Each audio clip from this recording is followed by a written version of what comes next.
retour sur le plateau de CRTV News. Vous faites bien de nous regarder. Nous sommes en pleine édition spéciale sur la crise des devises, cette pénurie de devises dans la sous-région Afrique centrale qui paralyse le gros des importations et des transactions commerciales entre le Cameroun et l'étranger. Avec moi sur ce plateau, vous le savez certainement déjà, Bernard Wanji, économiste, et le professeur Constant Fopi.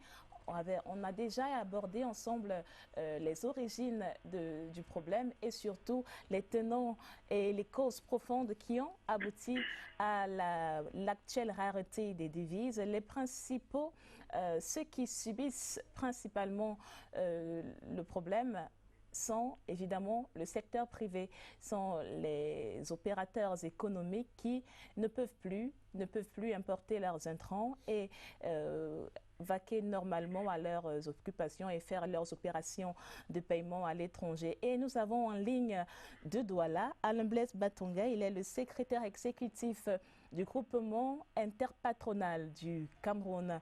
Bonjour Alain Blaise. Bonjour Régine Lebouda.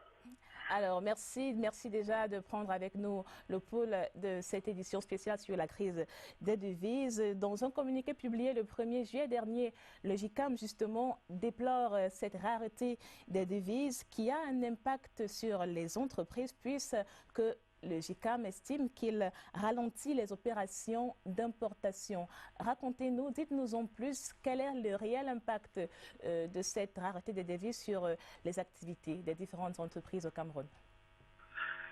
Écoutez, pour que le GICAM en soit arrivé à rendre public ce communiqué, c'est bien parce que la situation était déjà extrêmement grave. Nous avions des remontées d'informations de nos adhérents qui sont des chefs d'entreprise et qui indiquaient, vous l'avez rappelé, un ralentissement considérable de leurs opérations d'importation d'intrants ou de produits et équipements de production, ainsi que de maintenance de leurs outils de production. Et nous, lorsqu'on a fait les premières vérifications au 15 juin, on s'est rendu compte que les demandes de transfert totalisaient plusieurs dizaines de milliards et les délais d'exécution n'étaient plus respectés et cela entraînait tout droit à la paralysie de la plupart de ces entreprises et surtout déjà à leur perte de crédibilité vis-à-vis de leurs fournisseurs et partenaires extérieurs. C'est-à-dire qu'ils commandaient, ils allaient à la banque, ils payaient sur la base de ce qu'ils avaient en compte, mais les opérations ne pouvaient pas être finalisées pour des raisons que vos deux experts sur le plateau ont expliquées dans la première partie de l'émission, notamment M. Bernard Wanji. Donc, la situation était une situation de pourrissement qui nous a amené d'abord à essayer de rechercher des solutions dans les échanges avec les autorités compétentes, notamment la BEAC.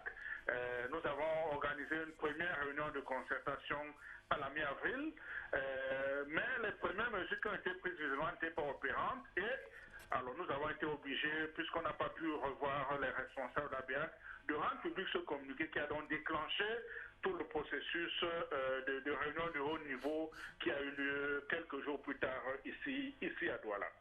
Alors, vous semblez quand même pointer du doigt la nouvelle réglementation de la BEAC qui accentue l'aspect administratif ou les procédures à exécuter pour avoir droit à certaines devises.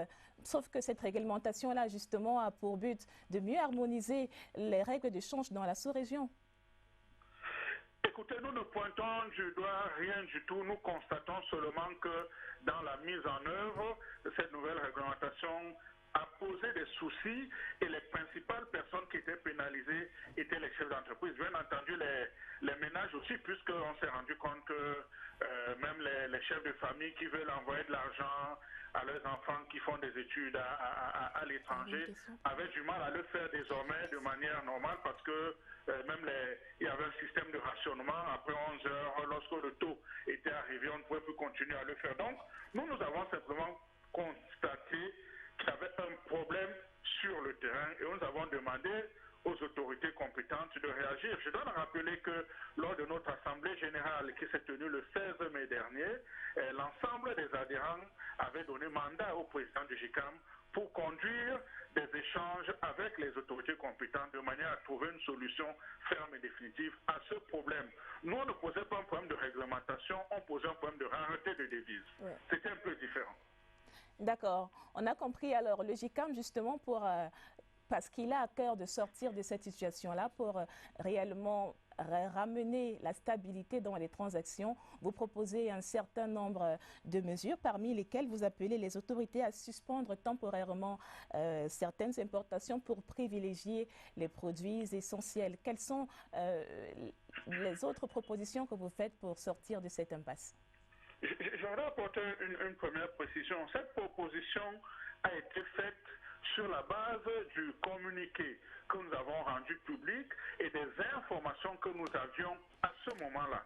Il est évident que la réunion de haut niveau qui s'est tenue 3 jours plus tard, c'est-à-dire jeudi le 4 juillet, a permis de clarifier un certain nombre de choses, a surtout permis à la BEAC d'expliquer les tenants et les aboutissants de la nouvelle réglementation, a permis à la BEAC d'expliquer quelles étaient les zones de malentendu entre cette banque centrale et les banques commerciales et a permis de clarifier les procédures qui devraient désormais être prises, notamment à travers l'information directe des opérateurs économiques sur le sort qui est réservé à leur demande. C'est-à-dire que tout à l'heure sur le plateau, l'un des experts a indiqué que avant la réglementation était de 20 jours pour la transaction, aujourd'hui c'est 24 heures, certes.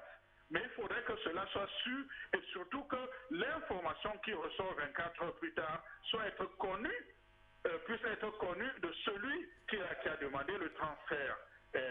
La BEAC a indiqué par exemple que désormais sur ces opérations-là, lorsqu'elle reçoit la demande, elle pourra entrer en contact avec le client en même temps qu'elle reste en contact avec la banque pour que le client sache quel est le problème qu'il y a. Donc, nous nous satisfaisons beaucoup de cette réunion qui a eu lieu le 4 juillet en attendant de voir concrètement ce que cela va donner sur le terrain. Aujourd'hui, on a une semaine. Ça nous paraît prématuré de faire une première évaluation, mais nous avons déjà contacté nos principaux adhérents, ceux qui étaient impliqués dans ce problème-là, et nous attendons les premiers retours d'informations dès la semaine prochaine, ce qui nous permettra de voir si effectivement les nouvelles mesures qui ont été dictées sont déjà en train d'être mises en œuvre. Je dois également rappeler que la BEAC a indiqué qu'elle était tout à fait disposée à prendre des mesures de flexibilité dans l'application de nouvelles dispositions en tenant compte des réalités des économies de la zone CEMAC et qu'il ne faudrait surtout pas qu'une application rigide de la nouvelle réglementation entraîne la paralysie des activités, même si l'un des buts visés par cette nouvelle réglementation est effectivement la maîtrise de nos réserves de change et une lutte efficace contre le blanchiment d'argent. Merci Alain Blaise Batonga. Avant de partir, loin de moi l'idée de dessiner le diable sur le mur, mais si jamais la situation perdure, quels seraient, je vais dire, les leviers d'action du GICAM pour aider à décanter? Le GICAM est un partenaire du gouvernement. Le GICAM se veut une organisation patronale d'influence et d'intelligence économique, mais qui est d'abord au service de ses adhérents. Et donc, nous avons proposé au gouvernement, et nous le faisons régulièrement, quelques mesures de facilitation, y compris, entre autres, donc, des incitations fiscales pour les importations des matières premières et consommables pour les grands industriels, mais surtout une promotion plus affirmée des transactions intra-CEMAC, parce que, comme vous devez le savoir, et les experts le confirmeront peut-être, aujourd'hui, les transactions intra-CEMAC sont de 3%, ce qui est un pourcentage ridicule et qui place la CEMAC à la dernière position des sous-régions à travers le monde. Et surtout que le gouvernement mette en œuvre une véritable promotion du Made in Cameroun, avec dans la promotion des industries nationales et avec pour levier principal la commande publique.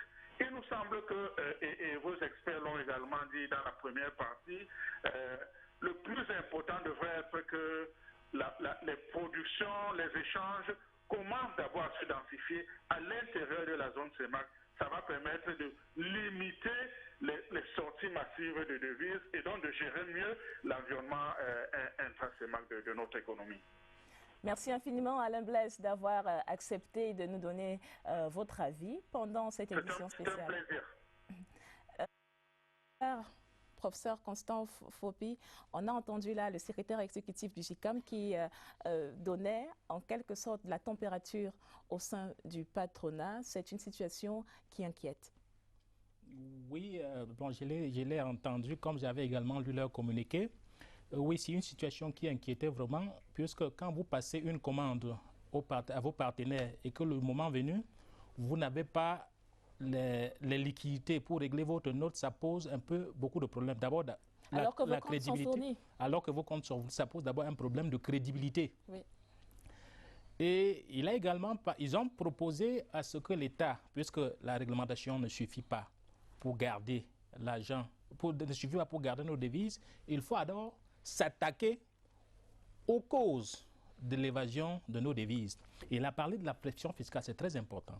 Puisque j'ai parlé tout à l'heure que les gens préfèrent donner l'argent à l'extérieur parce qu'il y a un problème de rentabilité de fonds dans la sous-région.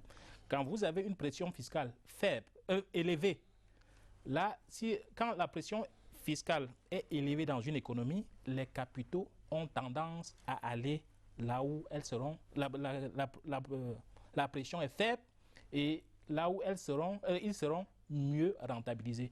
Donc, c'est des choses à faire, c'est réduire cette pression fiscale qui est très forte en zone CEMAC. En zone CEMAC, il n'y a que le Gabon qui est en dessous de la moyenne africaine qui est de 47%. Les pays comme le Cameroun et consorts sont au-delà. Donc, cette pression fiscale concourt également à l'évasion de nos devises.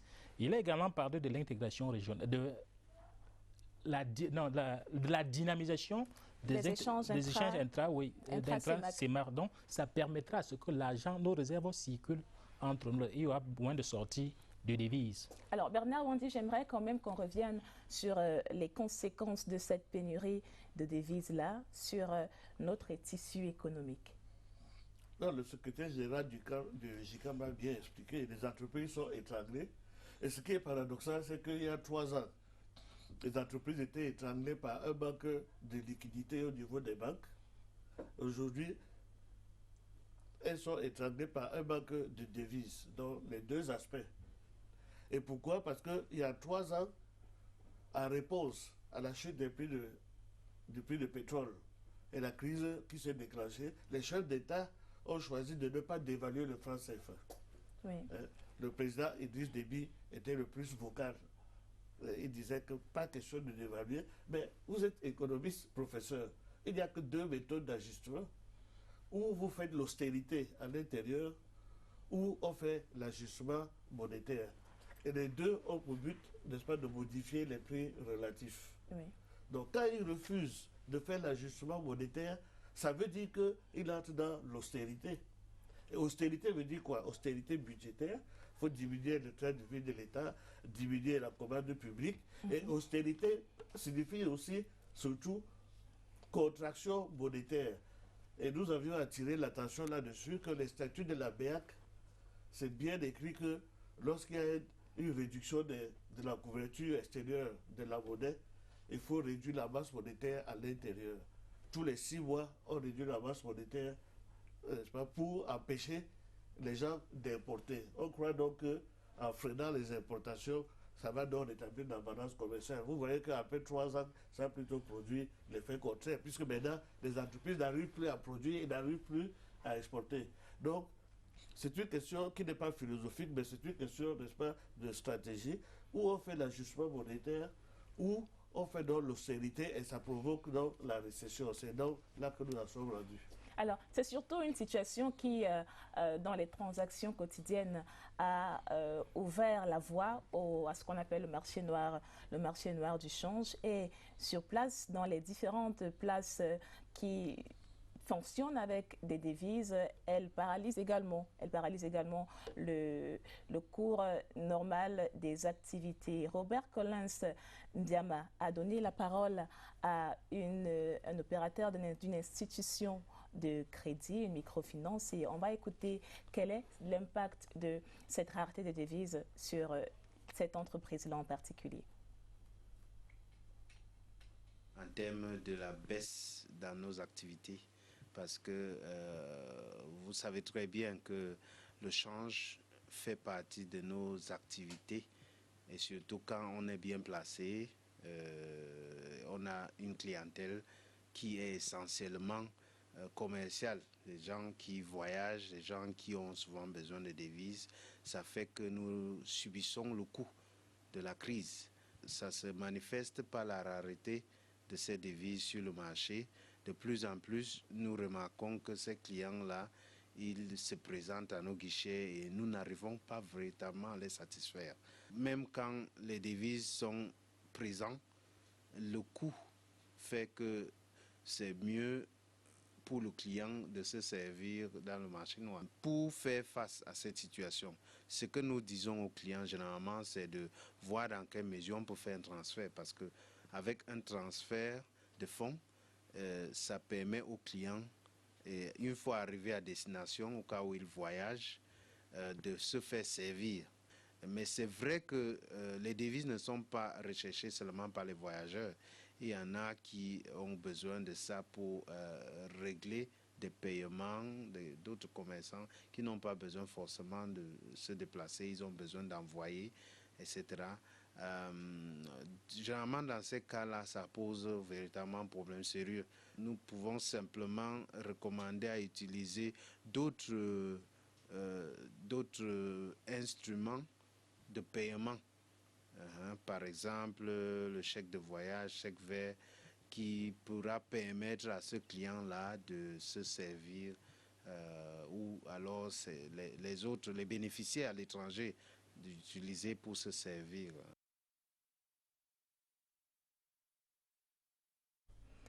Et à la suite de cet opérateur-là, je vous propose, chers invités, de prendre langue avec Douala, cette fois-là, pour avoir le ressenti d'un opérateur économique, d'un homme d'affaires, un chef d'entreprise spécialisé dans l'import-export. Il s'appelle Tria Souebou. Bonsoir Tria. Oui, bonjour. Bonjour. Alors, vous intervenez depuis Douala, la capitale économique, où vous vivez de plein fouet cette rareté des devises. On est en plein justement dans la partie de l'édition spéciale qui décrypte les conséquences de cette rareté-là. Vous, sur votre activité, comment vous le vivez? Alors, vous devez retenir que la capitale économique, c'est le poumon du Cameroun. À partir du moment où les importations sont plombées, vous devez retenir tout de suite que tout le Cameroun est en difficulté. Alors, retenez également que le Cameroun ou les Camerounais consomment plus qu'ils fabriquent, et 60 à 80% des produits qui est consommé au Cameroun viennent de l'extérieur. Pour acquérir cela, il faut justement procéder à l'achat et il faut envoyer de l'argent au-delà de nos frontières.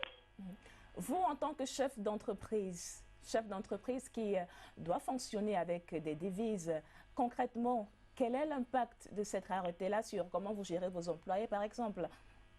Oui, ça a des conséquences très néfastes du fait quand même que vous devez retenir que nous avons jusqu'à 11 jours pour sortir un conteneur du port de Douala. Et à partir du moment où vous ne pouvez pas sortir votre conteneur, après 11 jours, vous avez ce qu'on appelle les surestaries, c'est-à-dire des pénalités à payer. Et aujourd'hui, la situation qui se présente aujourd'hui, il faut 2 semaines à 3 semaines, voire même 1 mois pour pouvoir trouver des dollars, pour soit les euros pour pouvoir envoyer soit en Europe, soit en Chine. Voilà ce que cela a causé. Et aujourd'hui, lorsque vous venez sortir dans votre conteneur 11 jours après, la douane camerounaise ou soit les impôts ne tiennent pas compte. Et vous devez donc retenir qu'à partir du moment où on fait sortir des conteneurs du port, il faut les vendre et payer les salaires, et puis il faut payer les impôts. Voilà donc à quoi ça ressemble la situation présentement à Douala. Mais qu'est-ce que votre banque vous dit à vous? Qu'est-ce qu'on vous dit? Qu'est-ce qu'on vous répond quand vous demandez de l'argent? Alors aujourd'hui, lorsque vous déposez une demande de transfert d'argent à l'extérieur du pays, la banque locale essaie d'envoyer la demande au niveau de Yaoundé. La banque nous fait comprendre qu'il faut que Yaoundé décide et il faut que la BA prenne la décision. Et pour que cette décision soit prise, il faut attendre 2 semaines, 3 semaines, voire 1 mois. C'est justement ça le problème. Nous voulons donc que l'économie essaie de marcher et pour que ça marche, il faudrait que les importations qui constituent à peu près 40 à 50% du budget de l'État, du revenu de l'État soient marchés. Et vous savez que la plupart des PME, en majorité, voire même 80%, c'est des personnes donc, qui font dans l'importation. Et quand donc cela ne marche pas, c'est un problème réel. C'est un problème réel comme le problème des mercuriales qui a été signé par le ministre des Finances récemment, sans tenir compte ou sans demander l'avis des personnes concernées. Regardez par exemple les conteneurs par exemple sur lesquels on dépense à peu près 35 millions de francs. À l'époque, il y a peut-être 6 mois ou 1 an, après avoir dépensé 35 millions de francs CFA, compris la douane, vous vendez, vous réalisez à peine 10% qui est à l'ordre de 3 500 000.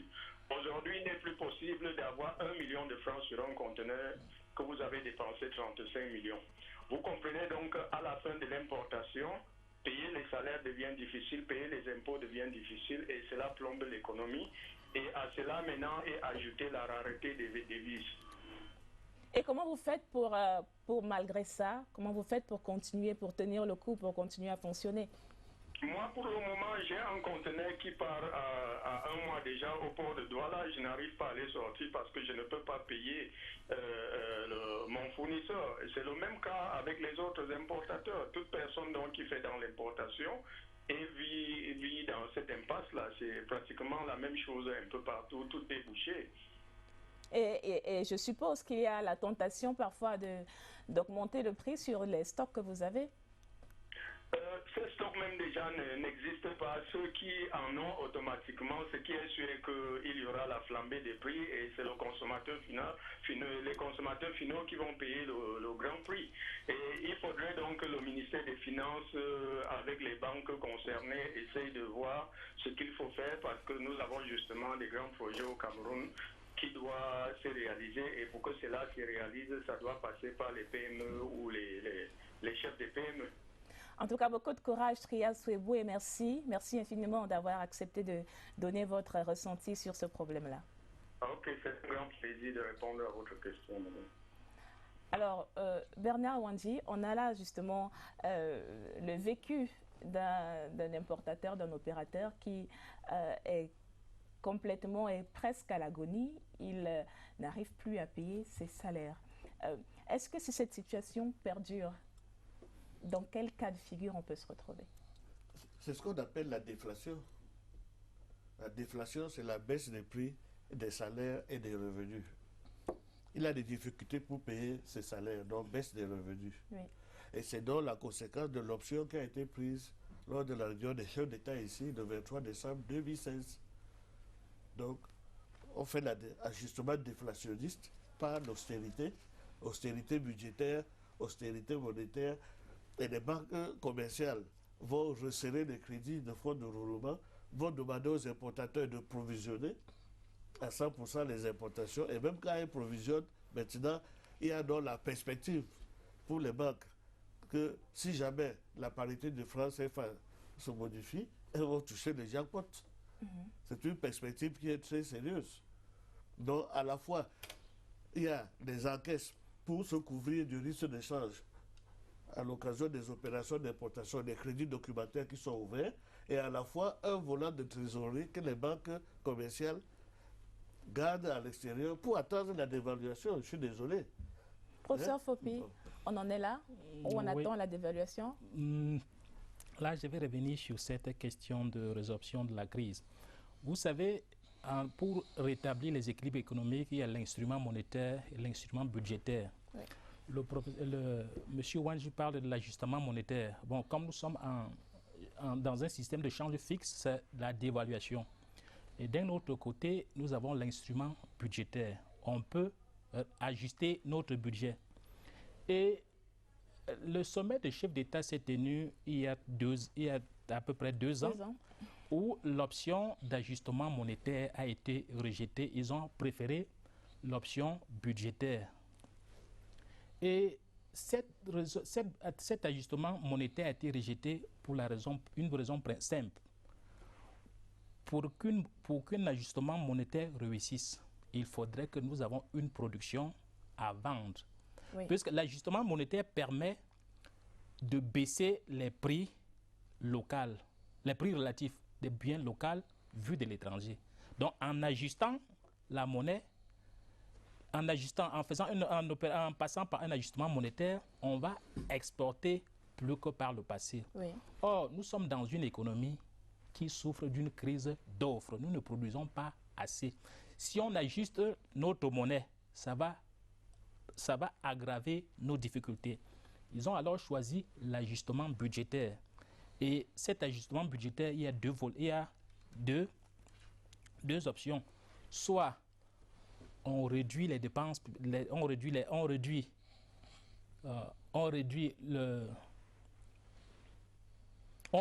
le train de vie de l'État, ou on élargit l'assiette fiscale. Et ce que les chefs d'État ont choisi, c'est d'élargir l'assiette fiscale et maîtriser les dépenses publiques, c'est-à-dire ne programmer que les dépenses publiques nécessaires. Donc l'ajustement monétaire n'était pas une solution, et même jusqu'aujourd'hui ne semble pas être une solution. Quand il y a une crise de devises, c'est normal. Il y a des coûts de transaction. Quand l'opérateur économique nous a fait comprendre qu'il fait une demande de transfert, ça fait 1 an. Ça fait plusieurs semaines. Et là, s'il a importé son conteneur, ça va passer des jours au port. Et là, il y a des frais de manutention. Donc, ça va renchérir ces coûts de transaction. Et là, ça va également peser sur sa rentabilité. Et quand ces articles ne seront plus rentables, par effet domino, ces employés vont souffrir. Alors, on va reparler des différents moyens qui se présentent, des différentes options pour renflouer les devises dans la zone. Mais d'abord, je vous propose d'écouter ce reportage d'Yvonne Ako sur l'impact de cette pénurie de devises-là dans les milieux de transferts internationaux. Experts say the recent currency shortage in the CEMAC sub-region is severely affecting the local economy, with microfinance institutions sharing the burden. The fact that presently we are having difficulties obtaining the currency, first of all, through the legal means, makes it that we cannot easily trade. And so if every day, every week, every month, what we had budgeted to receive from clients even, we cannot place it on the market, our commission automatically disappears. Closing the income gap in recent times poses a problem, but handling loyal clients too is a major obstacle. Those that want to buy from us cannot also buy because we don't have. At the end of the day, if you go to the other banks that are supposed to also supply us, they to say they don't have. At the end of the day, it becomes a matter which remains in the hands of the informal sector. The currency scarcity in the CEMAC zone has been attributed to the modifications of legislations carried out by BEAC. Economists hold that only accredited suppliers are allowed to carry out transactions. Meanwhile, financial institutions are obliged to trade currency only to clients who possess the right justifications. Dissatisfied clients involved in international trade turn to other alternatives. So you may find yourselves paying for rates going up to almost 800 francs per euro in the market. Now, it depends. It can come down to 750 or 740, but it's generally about 100 francs more than the normal rate. So that represents more than 10% in terms of artificial inflation that is created on the value of the currency at the time you want to buy. Experts recommend the use of traveler checks, the transfer of funds abroad that can be withdrawn using Visa cards as a way to overcome the crisis. Donc, on a entendu dans ce reportage d'Yvonne Ako, justement, cet opérateur-là qui soulignait que les gens sont obligés de se tourner vers le marché noir où on va leur vendre, par exemple, un franc CFA, $1 à 800 francs CFA, parce qu'ils n'ont pas le choix. Bernard Wandji, c'est pas une dévaluation officielle, mais c'est une situation qui quand même fait baisser la valeur du CFA dans les transactions. Mais j'ai eu à travailler au Burundi. Quand je suis arrivé au Burundi, c'était la même situation. Officiellement, à la Banque centrale, il fallait 400 francs burundais pour acheter $1. Mais au marché noir, il fallait 700 francs burundais pour acheter $1, de 400 à 700. Donc mon travail a consisté donc à assister le gouvernement pour relaxer les mesures finalement. Justement, quelles mesures on peut prendre? On va arriver. Ça nous fait justement il y avait un contrôle d'échange très puissant, oui, comme ce que la BEAC veut faire aujourd'hui, qui a conduit donc à la suicide de l'économie. Il n'y avait plus de biens sur le marché. Parce qu'il y avait le contrôle d'échange et il fallait maintenant que c'est le ministre du Commerce qui vous autorise à importer telle marchandise, plus la signature du gouverneur de la Banque centrale pour avoir les devises. Le prétexte était que des biens de première nécessité comme le sucre, les médicaments, le ciment, devaient bénéficier en priorité de l'allocation des devises au taux de subvention, au taux subventionné de 400 francs. Résultat, ça a disparu du marché.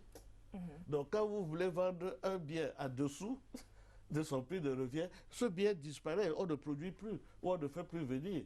Et deuxième conséquence, ça enrichit les gens au ministère des Finances et à la Banque centrale, parce que quand on vous autorise à importer le sucre avec une devise à 400 francs, celui qui n'a pas eu l'autorisation d'échange, lui, il importe le sucre à un taux de revient de 700 francs. Alors, celui qui importe, qui a donc eu le quota à 400 francs, vous croyez qu'il va vendre à 480? Pas du tout.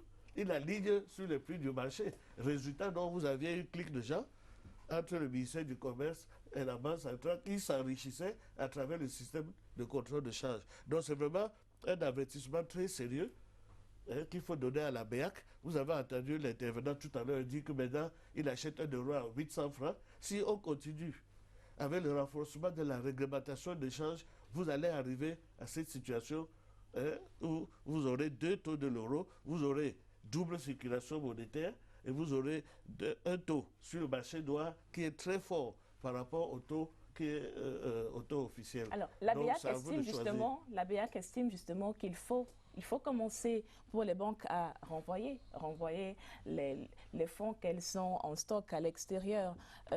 Finalement, qui doit faire quoi? Comment faire pour arrêter ce jeu de ping-pong, à votre avis, professeur? Ok, merci.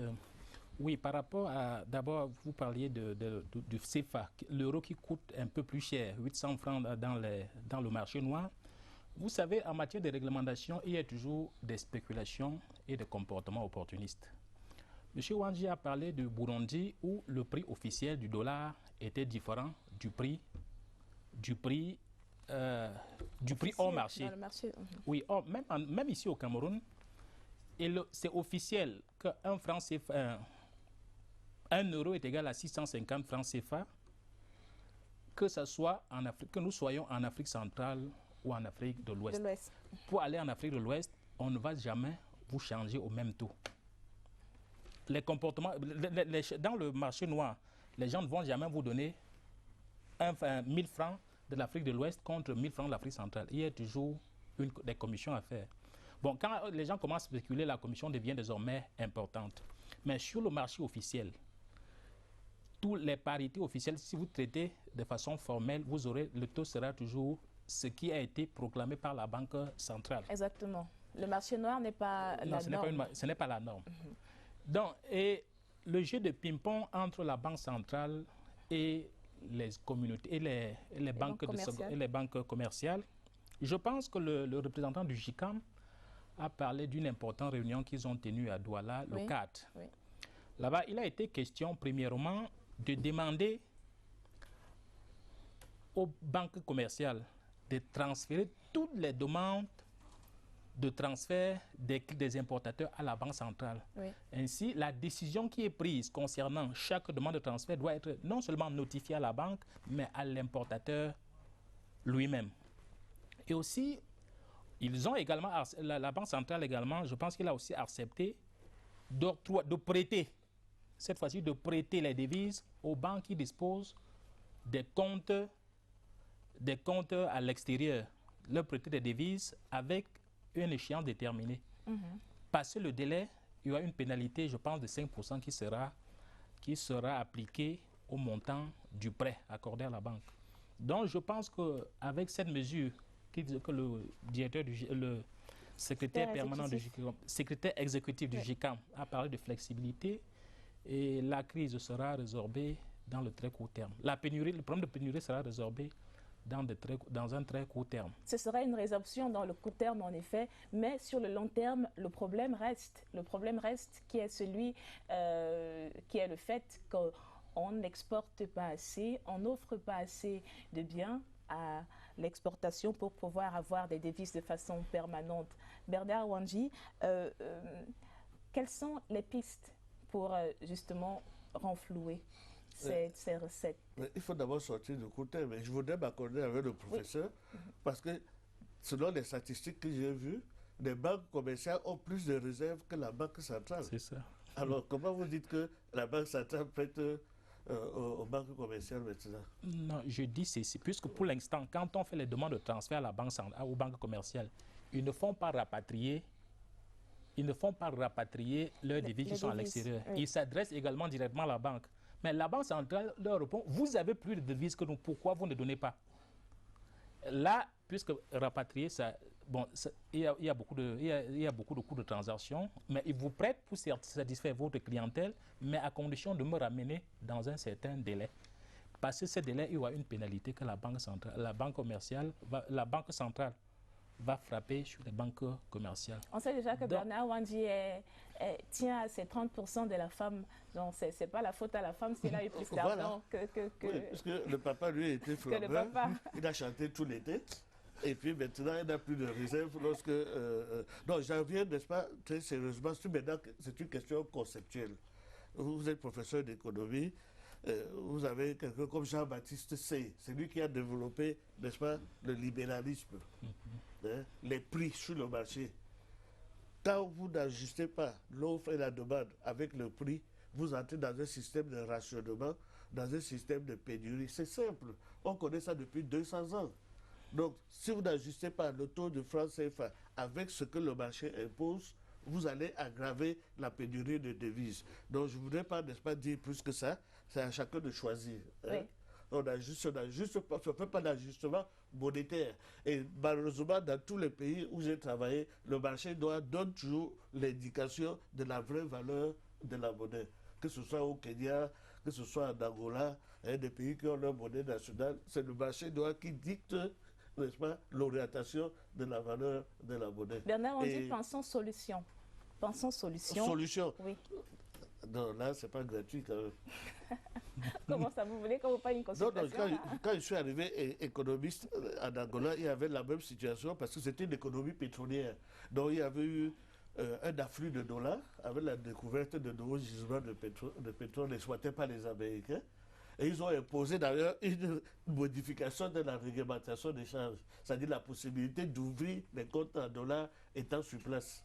Donc, aussi bien les fonctionnaires internationaux comme nous, que les citoyens angolais avaient la possibilité d'ouvrir des comptes en dollars dans les banques commerciales. C'est-à-dire qu'il a le chéquier en dollars. Il s'en va à la caisse, on lui remet $300, $20,000. Et il fait ses achats en ville avec les dollars, les paiements, là où on demande les dollars. Bon, je ne voudrais pas qu'on en arrive à cette situation, c'est-à-dire qu'il y a une double circulation monétaire. Ce n'est pas toujours avantageux. On ne veut pas non plus la dollarisation complète de l'économie. Mais ce qu'on veut, n'est-ce pas, c'est quand même qu'il y ait la vérité des changes. Vous comprenez? Alors, lorsque la situation s'est avérée en Angola que la Banque centrale de l'Angola elle-même détenait moins de réserves que les banques commerciales, ce que nous avons aujourd'hui au Cameroun, eh bien, on a établi un pont. On a établi un pont entre les réserves des banques commerciales et les réserves de la Banque nationale à travers ce qu'on appelait nos titulos de banque centrale. D'accord. Titilo des banques centrales. Donc, je vous donne déjà la solution, c'est même gratuit. En tout cas, ceux qui réfléchissent en ce moment aux solutions plus durables, je suis sûre qu'ils me recontacteront. Mais l'une des solutions, ou alors l'une des solutions à long terme, ou alors c'est même pas seulement l'une des solutions, c'est peut-être la seule issue à long terme, c'est de booster notre tissu national, de booster notre tissu industriel, d'augmenter l'offre de ce qu'on produit pour réellement consommer ce qu'on produit. Donc le citoyen a une part dans cette sortie de crise. Professeur, dites-nous, comment est-ce qu'on peut faire? Comment est-ce qu'on peut faire pour consolider les tissus économiques nationaux? Oui, le communiqué du JICAM m'a semblé également intéressant à partir du moment où il demandait à limiter certaines importations. Oui. Et j'aurais voulu... Pour forcer les gens à consommer ce qui est sur place. J'aurais voulu que le JICAM, puisque le JICAM, c'est le JICAM qui est au four moulin, qu'il essaie de conseiller au gouvernement dans le cadre de la concertation privée, dans le secteur privé gouvernement, qu'il essaie de lister, donner une liste exhaustive des produits qui nuiraient à la compétitivité ou bien au développement de la PME. Donc, cette mesure me semble importante. Mais nous avons également dit qu'il y a les gens, il y a des devises à l'extérieur parce que la Banque centrale a toléré et aussi parce que les conditions d'ouverture de placement des capitaux à l'extérieur sont également alléchantes. Oui. Donc, quand les opérateurs économiques ou les banques placent leur argent, créent des comptes à l'étranger, ce n'est pas par fantaisie. Un opérateur économique qui crée un compte en dollars ou bien en yens à l'étranger, c'est pour se couvrir d'abord du risque de change, puisqu'il peut faire ses achats en dollars à tout moment. Et même ces devises étrangères ont également un taux de rentabilité élevé. Il y a aussi les problèmes de sécurisation. Il y a l'insécurité juridique. En Afrique centrale, il y a également l'instabilité sociopolitique. Les gens préfèrent, ils savent qu'à tout moment, ça peut dégénérer. Là, ils préfèrent garder leur argent à l'extérieur. Alors, Bernard Wandji... Maintenant, donc, ce qu'il faut faire, il faut d'abord avoir que nous ayons en Afrique centrale, qu'on ait un état de droit, puisque les pays qu'on a cités, les pays que nous avons cités, on a dénombré le plus grand nombre de comptes illégaux en devises. Ce sont des pays où les questions d'instabilité, l'instabilité, oui, il y a beaucoup d'insécurité. L'instabilité n'est pas, la qualité des institutions n'est pas reluisante. Oui.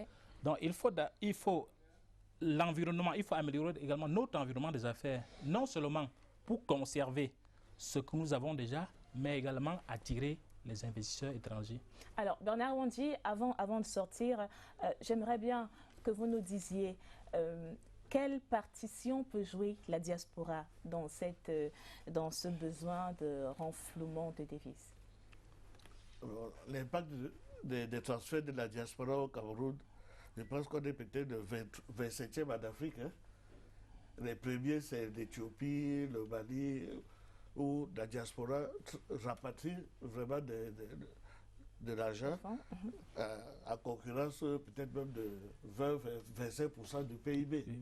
Mais chez nous, on est 27e. Donc, sur le plan arithmétique, les ressources de la diaspora ne peuvent pas impacter sur notre monnaie. Ça ne peut pas. Mais si elles augmentaient, elles n'auraient aucun impact? Pourquoi pas? Tous mes enfants travaillent à l'étranger, donc pour leur demander de doubler, n'est-ce pas, les cadeaux qu'il me faut, j'accepte toujours. Ok, merci beaucoup. Merci Bernard Wandji, merci professeur Fopi d'avoir été sur ce plateau. On espère que cette édition spéciale vous a permis de mieux appréhender cette crise des devises et les enjeux autour de la rareté des devises. Chers TV News, on vous laisse en compagnie du journal de 12 h juste après notre plateau. Merci encore d'être fidèles. Ouais, c'est déjà...